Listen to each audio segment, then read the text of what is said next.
Monsieur Redondo, enchanté de nous retrouver parmi vous, avec vous, dans ce bureau, qui est votre lieu de travail. Et c'est pour nous une occasion exceptionnelle de partager avec quelqu'un qui en a fait une spécialité, l'autre univers, notre passion de Cervantes est le Don Quichotte. Donc je vous laisse la parole pour que vous vous présentiez et que nous amorcions ensemble cet échange. Bon, merci beaucoup. Pour moi, c'est un plaisir de vous accueillir ici. Et nous allons commencer, donc, puisque c'est l'objet de cette visite. Je me présente rapidement. Je m'appelle donc Augustin Redondo. Je suis professeur émérite à l'Université de la Sorbonne Nouvelle, qui est une des universités de Paris-Centre, qui est issue de la division de l'ancienne Sorbonne après les événements de 1968. Et je suis professeur, enfin j'étais professeur de civilisation et littérature espagnole des XVIe et XVIIe siècles. Ce qui veut dire que ce n'est pas simplement la littérature, mais c'est la littérature en rapport avec tout le contexte qui voit surgir tel ou tel livre ou tel événement. Alors donc, je suppose que vous souhaitez savoir comment je suis arrivé à Cervantes et à Don Quichotte. Alors comme cela apparaît immédiatement, mon nom est d'origine espagnole. Ma famille madrilène, mes parents, enseignants, étaient des républicains affirmés, avec une fibre sociale prononcée. Et ils ont pris immédiatement fait et cause pour la République, et ils ont été impliqués très directement dans la défense de l'Espagne républicaine contre le fascisme. Il va de soi que lorsque Franco a triomphé, leur vie était en péril. Et donc, mon père a pu s'échapper vers l'Afrique du Nord. Il est allé en Algérie. Il a été interné dans les camps de concentration pendant plusieurs années. Ma mère, qui était enceinte de mon frère à ce moment-là, s'est cachée dans diverses maisons d'amis. Moi-même, je suis donc né à Madrid, mais j'étais tout petit. J'avais 4 ans à ce moment-là.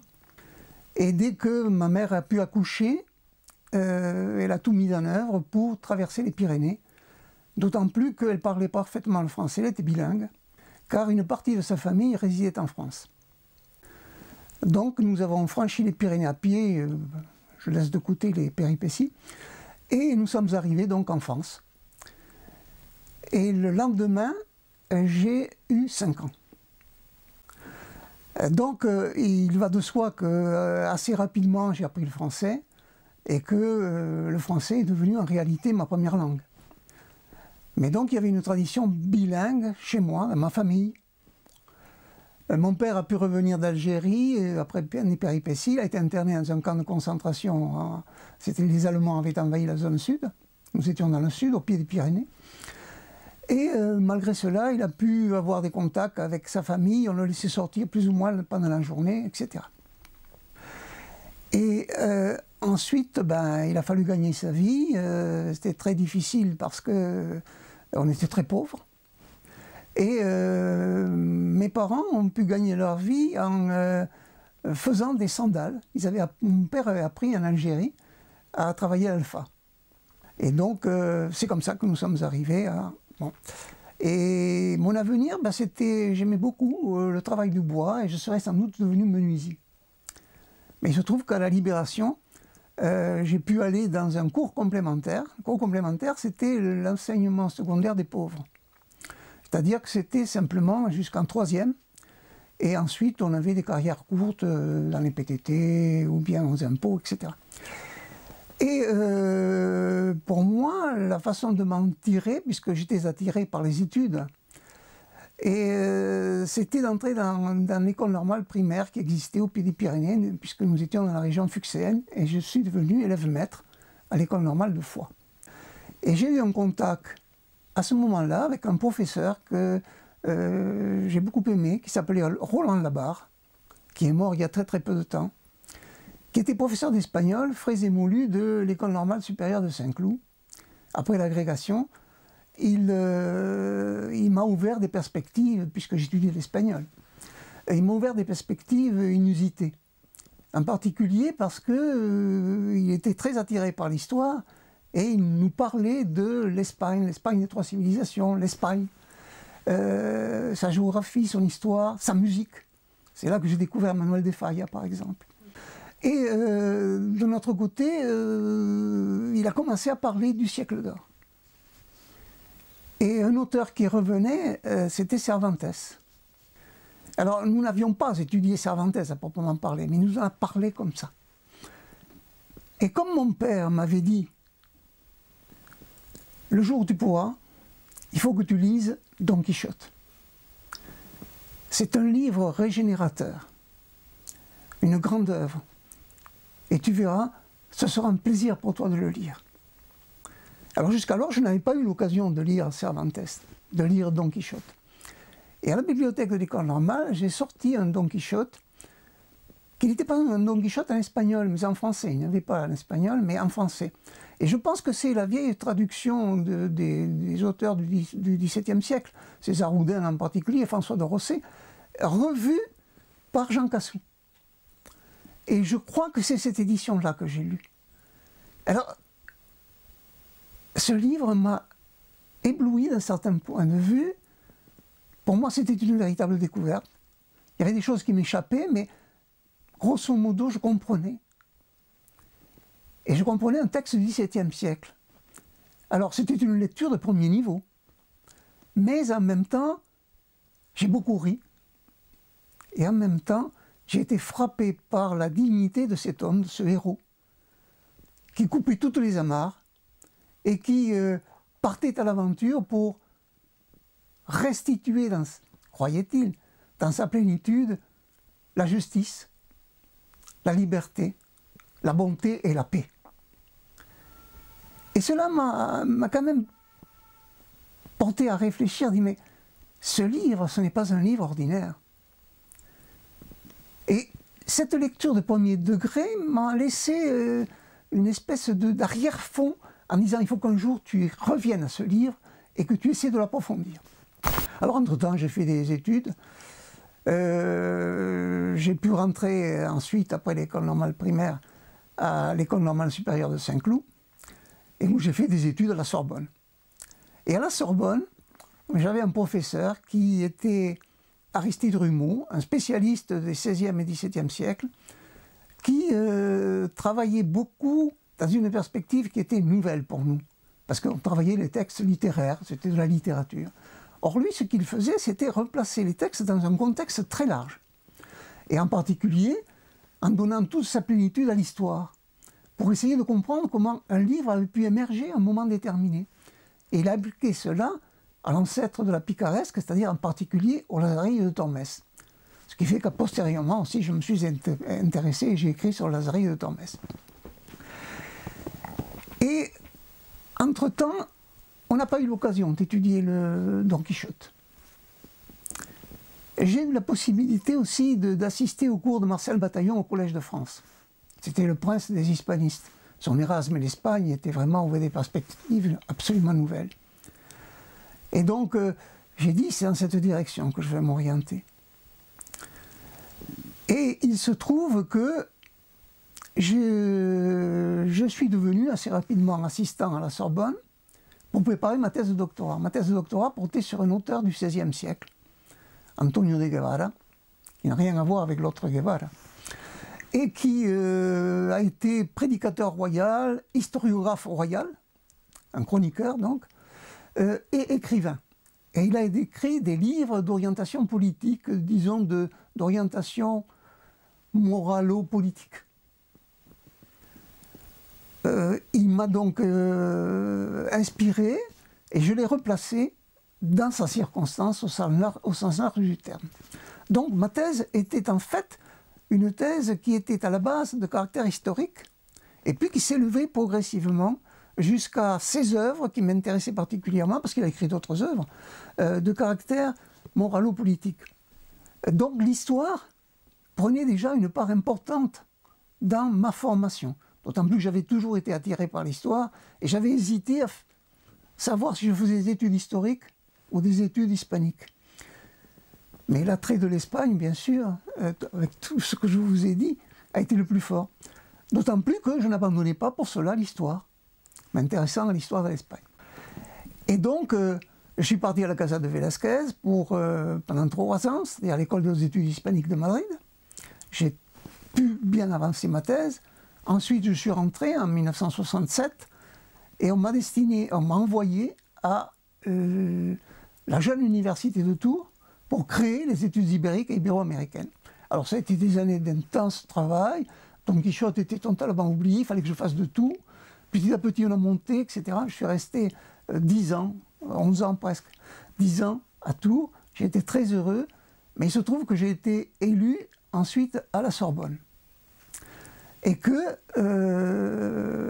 j'ai pu occuper une chaire de littérature, enfin de civilisation et littérature, comme je l'ai déjà dit, 16e et 17e siècle. Donc j'avais une spécialisation maintenant, qui était la mienne d'ailleurs, qui me permettait d'élargir le champ de mes recherches, le champ de mes études, et d'aller vers les auteurs que j'avais laissés pour certains dans l'ombre, mais qui ressurgissaient et qui attiraient puissamment mon attention. Alors je dois ajouter que l'école des Annales, et donc la nouvelle histoire, a été pour moi déterminante, elle m'a beaucoup inspiré. Et j'avais, moi, pour ma thèse, travaillé, donc ce gros bouquin de 800 pages, j'avais beaucoup travaillé dans une perspective qui était érudite, comme on faisait à ce moment-là les thèses de doctorat d'État. Mais je m'étais toujours posé la question de savoir pourquoi on étudiait si peu l'immense majorité de la population. Pourquoi on s'intéressait si peu à la culture des gens, du peuple entre guillemets, de l'immense majorité de la population donc. Cette culture était une culture de l'oralité dans l'immense majorité des cas. Mais elle se transmettait, et elle était très vivante. Alors il y avait les proverbes bien sûr, mais il y avait les romances, il y avait les contes, etc. etc. Et alors donc,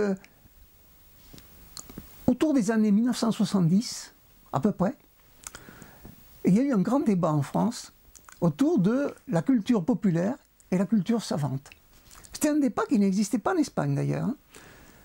Et j'ai été très intéressé par ce débat, d'autant que ça venait rejoindre certaines de mes préoccupations, sans que je les ai formulées clairement. Et donc j'ai commencé à m'intéresser à cela, et aller dans le sens de ce que cela inspirait, à m'intéresser donc aux manifestations littéraires dites populaires, mais au-delà à tout ce qui pouvait intéresser cette partie de la population ou être l'expression de cette population. Parce que j'étais profondément persuadé que tout groupe était capable d'émettre un message culturel. Et donc, pour moi, la culture populaire, alors qu'est-ce que j'entends par culture populaire? C'est un grand débat. Mais je dirais grosso modo, celle des masses travailleuses. Alors je sais bien qu'il y a des différences entre la campagne et les villes. Je sais bien que les cultures n'existent jamais à l'état pur. Ce qui domine, c'est le métissage. C'est l'imbrication des faits culturels les uns dans les autres. Mais il m'intéressait malgré tout de revenir à ce qui pouvait définir comment cette partie, la majeure partie de la population, pouvait transmettre ces messages culturels. Et parmi cela, je me suis intéressé à la religiosité, en particulier. Je me suis intéressé aussi aux fêtes. Et parmi ces fêtes, il y en avait une qui m'avait beaucoup intéressé, qui était le carnaval. Et il se trouve qu'autour des années 70, en 74 exactement, un anthropologue, Claude Gagnebé, a écrit un livre qui m'avait beaucoup frappé, qui s'appelait Le Carnaval, où il étudiait justement les manifestations carnavalesques. Et il se trouve que j'ai découvert à ce moment-là un autre livre aussi, qui était d'un Espagnol, Caro Baroja, qui était un anthropologue, folkloriste aussi, qui avait été publié en Espagne en 1965, et puis ensuite qui a été traduit en Espagne, en français postérieurement, qui était sur le carnaval.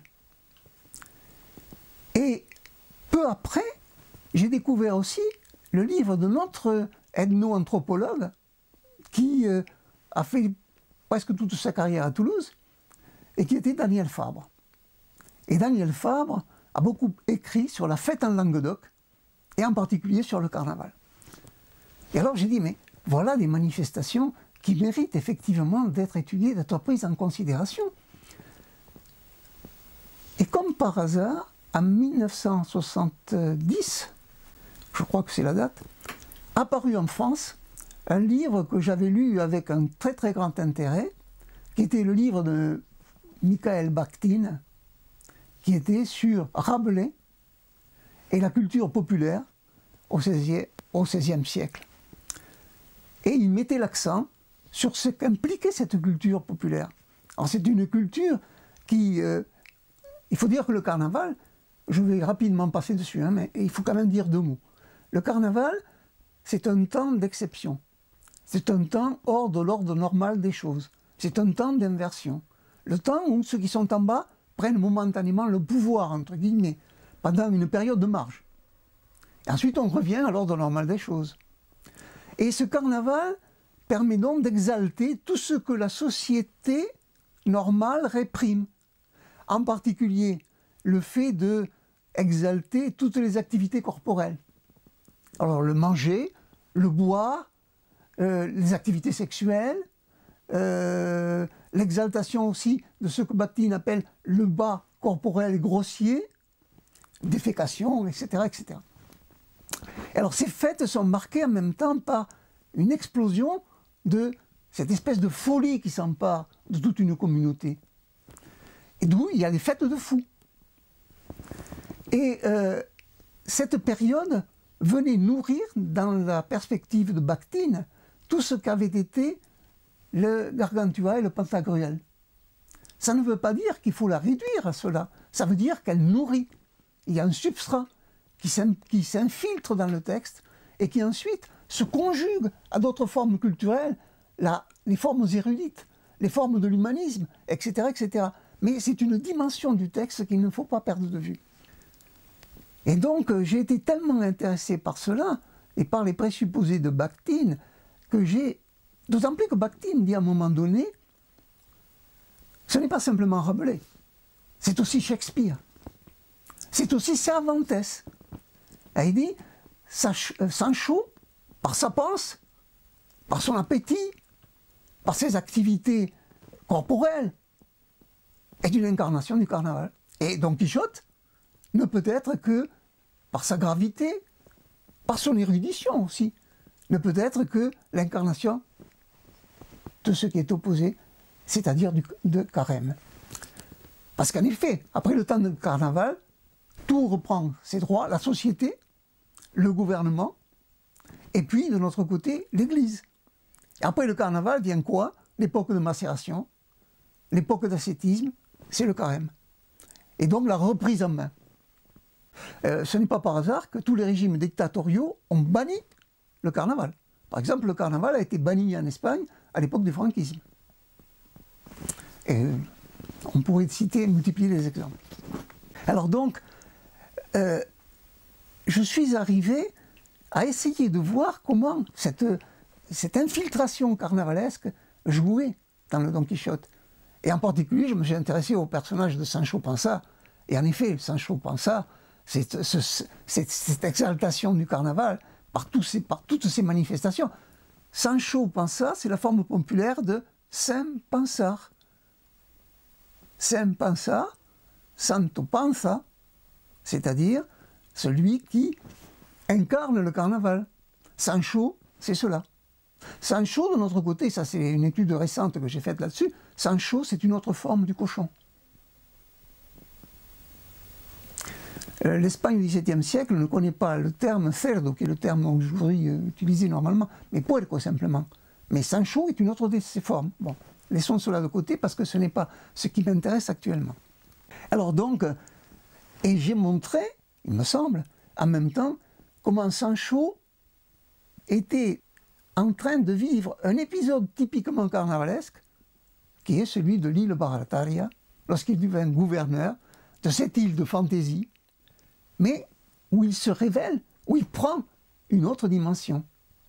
Il en est tellement conscient que lui-même, dans une lettre qu'il écrit à Don Quichotte, dit « Je suis en train de me transformer. Je ne mange pas, alors que c'est le carnaval, donc il devrait manger, on ne le laisse pas manger. Il devient presque une incarnation de carême. C'est-à-dire qu'il est en train de changer fondamentalement, de devenir autre. » Et à la fin de l'épisode, puisqu'il y a la mort de Carnaval, le Carnaval meurt à la fin de la période. Et lui-même, bien sûr, il meurt symboliquement, puisqu'il est projeté au sol, il est foulé, et il se révèle quelqu'un d'une grande dignité, puisque de lui-même, il va dire « Je ne suis pas fait pour être gouverneur, je m'en vais ». Il y a donc une dimension du personnage aussi qui, grâce au carnaval et aux données carnavalesques, se révèle à nous et nous permet de comprendre les significations multiples que l'épisode peut avoir. Bien sûr, c'est un épisode, c'est une bourle.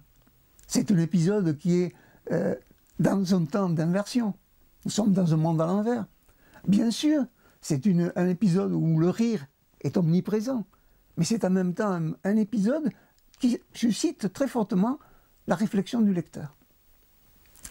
Alors donc, j'en étais là de mes travaux, j'avais commencé à faire cela lorsque le hasard des cours a fait que l'on a mis au programme le Don Quichotte de Cervantes, dans les années 1980, au programme d'agrégation.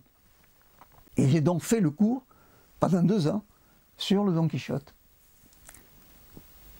Et donc je suis parti dans diverses directions pour essayer d'unir toute une série de fils sur le Don Quichotte, non seulement celui que je viens d'évoquer rapidement, puis c'était le début, mais toute une série d'autres fils, dans une perspective qui alliait des approches de caractère historique, de caractère que j'appellerais ethno-anthropologique, et de notre côté, bien sûr, toute la dimension littéraire.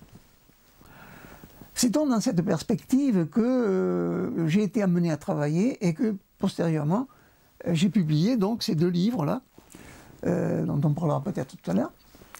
Et donc, ces aspects ne sont pas isolés les uns des autres. Ils s'entremêlent constamment.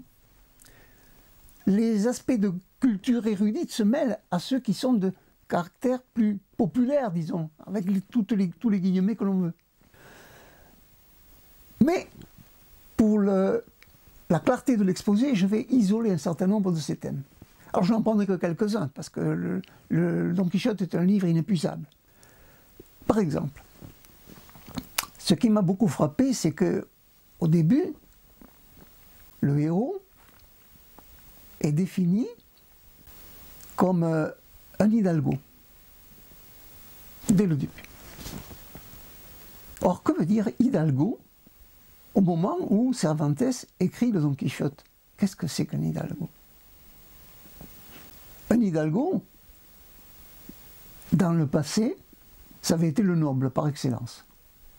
Et des traités d'hidalguie étaient des traités de noblesse. Mais, le temps passant, Charles Quint et Don Quichotte avaient vendu beaucoup de privilèges, parce que la hidalguie permettait de ne pas payer d'impôts. Avaient vendu beaucoup de ces privilèges. Donc il y avait diverses catégories d'hidalgos. Il y avait les hidalgos qui étaient simplement exemptés d'impôts, disons. Il y avait les hidalgos aussi qu'on appelait de braguettes, ceux qui avaient un certain nombre d'enfants. On les exemptait de payer des impôts. Il fallait qu'ils aient pas mal d'enfants. Et puis il y avait les hidalgos authentiques, ceux qui étaient, comme on disait, solar conocidos, c'est-à-dire ceux qui avaient vraiment une terre qui montrait qu'ils étaient liés très directement à la noblesse. Mais alors, Don Quichotte, hidalgo, au début on se pose la question, on dit, lequel c'est? Il est quoi? Assez rapidement on voit que ça ne peut pas être de ces hidalgos qui ont acheté, mais qu'il est lié à un terroir. Donc ça ne peut être que de ceux qui sont nobles. Mais hidalgo, à ce moment-là, ça ne veut même plus dire noblesse. Donc, qu'est-ce qu'il est exactement? Et c'est dans la deuxième partie que l'on trouve la clé. Ce sont, lorsque Don Quichotte demande à Sancho, et que disent les nobles à mon sujet, les chevaliers? Ils disent qu'ils n'aiment pas beaucoup que des hidalgos escuderiles comme vous, hidalgos escuderiles, donc des hidalgos écuyers comme vous, viennent marcher sur leur plate-bande et s'intitulent chevaliers, alors qu'ils n'ont absolument aucune possibilité de l'être. Donc, Don Quichotte, qu'est-ce qu'il est en réalité? Il est un écuyer. Un écuyer, le livre de chevalerie, exalte le chevalier, mais toujours à côté d'un écuyer, c'est ce qu'il va essayer de faire lui-même. Mais le temps a passé. L'art de la guerre s'est complètement transformé. On ne bataille plus à cheval. Ce qui importe, c'est l'artillerie et l'infanterie. Ce qui veut dire que l'hidalgo est un anachronisme vivant. Don Quichotte, appelons-le Alonso Quijano, celui qu'il est avant de se transformer. Cet hidalgo, par conséquent, cet écuyer, il rêve. Il rêve de quoi? Il rêve des exploits de ses prédécesseurs. Il rêve des exploits de ses grands-parents, arrière-grands-parents, etc. Et lui, il est dans sa petite vie quotidienne, dans son petit lopin de terre. Et il n'a pas de porte de sortie. Il s'enfonce donc dans ce qui lui restitue cet univers, c'est-à-dire les livres de chevalerie. Et c'est dans les livres de chevalerie qu'il trouve sa raison de vivre. C'est là qu'il va pouvoir donner libre cours à son imagination et construire un monde à sa mesure. Il est capable de rompre toutes les amarres, et en rompant toutes les amarres, de devenir autre. Et la manifestation de cela, c'est qu'il institue un monde à sa mesure. Il va donc se créer comme un nouveau personnage. Et la première façon de se créer comme un nouveau personnage, c'est d'avoir un nom. Donc il va s'appeler Don Quichotte. Il va en même temps devenir chevalier, alors qu'il n'est qu'un simple petit écuyer. Alors je sais bien, chevalier errant, mais chevalier. Il y a donc une usurpation en même temps. Il monte dans l'échelon social. Et puis de notre côté, il va créer, bien sûr, son cheval. Puisque le chevalier, il faut bien qu'il ait un cheval. Et puis il va créer la dame de ses pensées, Dulcinée. Et puis il va créer tout l'univers dont il a besoin. Nous sommes tous, d'un certain point de vue, des Don Quichotte. Nous aussi, nous avons nos idéaux. Nous aussi, nous essayons de vivre notre vie d'une autre façon, mais par l'imagination. Lui, il a le courage de rompre les amarres. Il a le courage de se lancer à un univers qui n'était pas le sien à l'origine. Alors bien sûr, à force de lire des livres de chevalerie, il est devenu fou. Non pas fou au sens où on enferme les gens dans un asile de fous, mais fou aliéné par la lecture des livres de chevalerie. Lorsqu'on parle de livres de chevalerie, il devient Don Quichotte. Et donc les aventures de Don Quichotte, c'est cela.